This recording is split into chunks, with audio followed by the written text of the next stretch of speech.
Yo, Steel Mills, what's the dizzle, man? It's hump day, you dig? We 3 days out from the biggest fight card in the history of the sport. I personally, I have no issue with saying that. This card is stacked from top to bottom. This shit is ridiculous, man. This is really an incredible card, man. Really an incredible card, man. So I want to give my breakdowns on how I think the fights are gonna play out, and I want to go from top, just I don't know. I'm not going to necessarily start from top to bottom. I'm going to just, whatever fight I feel like talking about, that's the fight we're going to talk about, man. So we're going to talk about the top of the card, the main event, the headliner, and the two baddest motherfuckers on the planet. And that is beterbiev versus bivol, man. So peep game, man. These two dudes are consummate professionals. They not dudes who bite their tongue, or not bite their tongue. They not dudes who do all that talking for the sake of selling the fight. These dudes are just going to get in the ring and do all the talking through action, because action speaks louder than words, and they are the personification of action speaking louder than words, man. So I'm looking forward to this fight. I can't fucking wait. I'm buying it, and we gonna have a ballin' ass good time on Saturday, man. So the thing is, with a fight like this, they say fights are usually won by those who can make the most adjustments. And how do you differentiate the two of these dudes being able to make the most adjustments, man, when both of them are the cream of the crop, and not just their division, the entirety of the sport? Both of these dudes are incredible boxers, man. And one thing that people get fucked up in, and this is why a lot of people are saying that, beterbiev robbed Bivol in their last fight, is because when you think boxing, you think the slickster, you think the dude who can, who uses lateral movement and sets traps and walks you into backhands and takes half steps back off the jab and just really and just punches on the go. So you automatic, at least here in America, that's the general consensus because of the Floyd Mayweather era, man. But they'll completely disregard the IQ that the pressure fighter is putting on you. And that's why people think that Bivol won that fight or he got robbed, because up here in America, we're so accustomed to believing that if you use a jab and you punch on the go, then Bivol is a slick boxer. But you use your feet, you use your feet to get in and out of the pocket, and you stay at a comfortable range.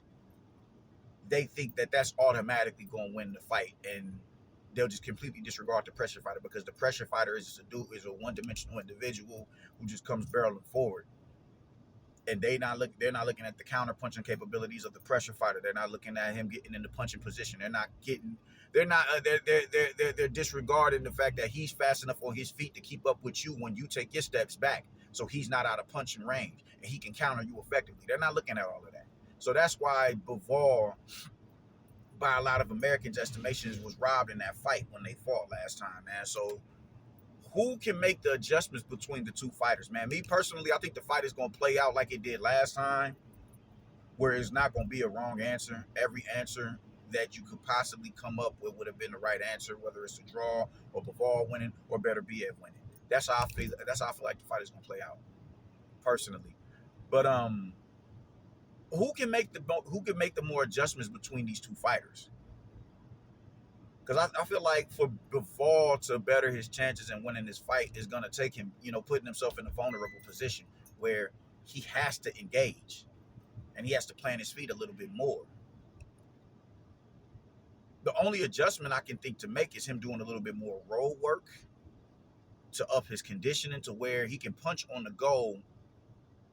He can punch on the go and being, slightly, a little bit more savvy in the pocket or whatever, protecting himself even, in exchanges better. But that's a hard thing to do when you're dealing with somebody who's as astute of a puncher as Artur Beterbiev, and he's just as powerful as he is articulate with his punches.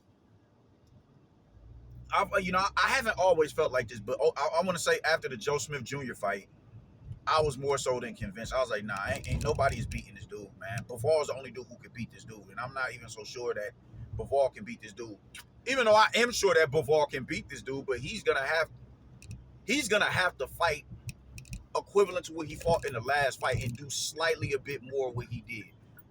Because while Bivol is the better outboxer and he's better at setting traps and he has the more intelligent feet and keeping his back off the rope, and he might be a slightly better, I can't even say a slightly better counterpuncher. he may. I don't know, man. Beterbiev is better at all three distances than Bivol. Or not? No, Beterbiev is a little bit. How do I want to put this? Beterbiev is good enough. Is just as good at Bivol as Bivol outboxing, but he's far more better than Bivol in the phone booth, in the pocket.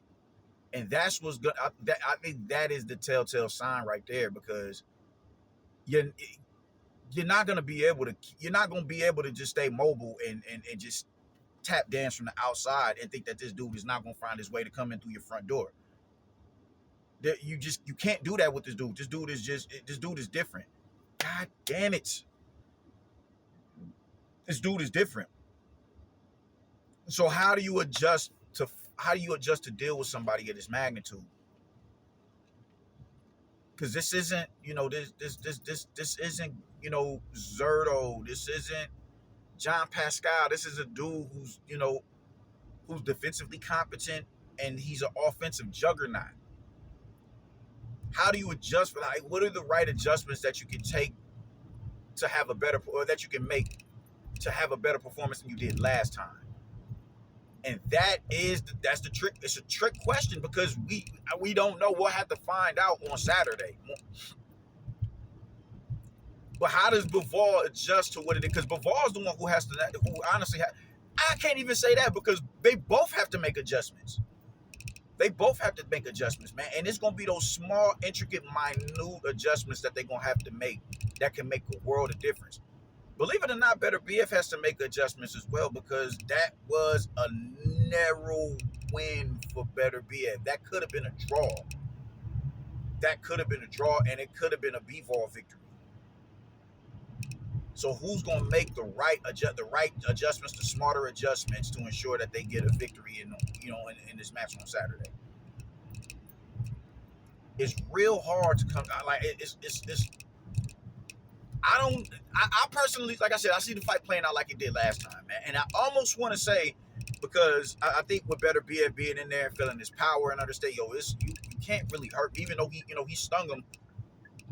When Bivol stung Beterbiev in that exchange, Beterbiev immediately answered him, and it sent Bivol back on his back foot. Like, oh, no. We can't stay here. We can't stay here. And it's shit like that has me like, how are you gonna beat this dude?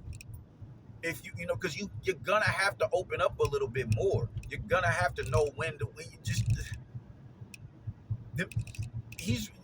when you see Bivol working that pendulum step on the mitts, where he's punching on the go, literally, the short hooks, the jabs and the straights, moving backwards, he's gonna have to do that. And you're gonna have to angle out at the end of those combinations as well. Little small shit like that you're gonna have to do, but otherwise he's going to follow you out. He's gonna follow you out. Because the dude is fast enough on his feet to follow you out. Keep up with you. He's always in counter position. I think the best thing Bivol can do is to push his cardio, push his conditioning. That's the best thing I think he can do. Because you see, he had to preserve himself for the 12th round. He had to preserve himself. Because he's like, you can't run the risk of, burning through your gas tank like that. Because you put yourself to getting, hurt. So I think the best thing for him to do is just to push his conditioning. Because y'all both know each other, man, and this is high IQ fighting right here, man. So y'all know what to do, you dig? But it's just about who's gonna make that small, minute adjustment. But I think because they've been in there with each other, my prediction from the last fight was it would be a 6 rounds apiece draw on the cards. But Beterbiev will be, Bivol would touch the canvas for the first time in his career. Get up, finish the fight on his feet, where they both split the fight 6 rounds apiece. But that knockdown is the difference between the fight. I think I'm feeling like that again. Now I've been saying that for the last few fights when it comes to these fights. Oh, I think he's gonna touch the canvas. I think he's gonna touch the canvas. Even though David Benavidez did touch the canvas, I didn't agree with that knockdown. But I did, I have been kind of ODing. Well, he gonna touch the canvas, man. He gonna touch the canvas. I do think that Bivol is gonna touch the canvas, but I don't, just I, I could be wrong, but I think he's gonna touch the canvas. Now that he's been in there with him, I mean, they know each other's habits a little bit better. Bivol may be a little bit more alert in the pocket early on, and I think that'll lead to him getting clipped and dropped and getting back and fighting the rest of the fight on the outside, man. I think that fight is gonna go something like that, man. But we shall see. But I gotta go. I'm going with beterbiev in the rematch. I'm going with beterbiev in the rematch. So may the best man win. Regardless, I'm rooting for both of these dudes, and that's how I'm feeling about it, man. I'm going into work. I'll get with y'all later, yo. Deuces.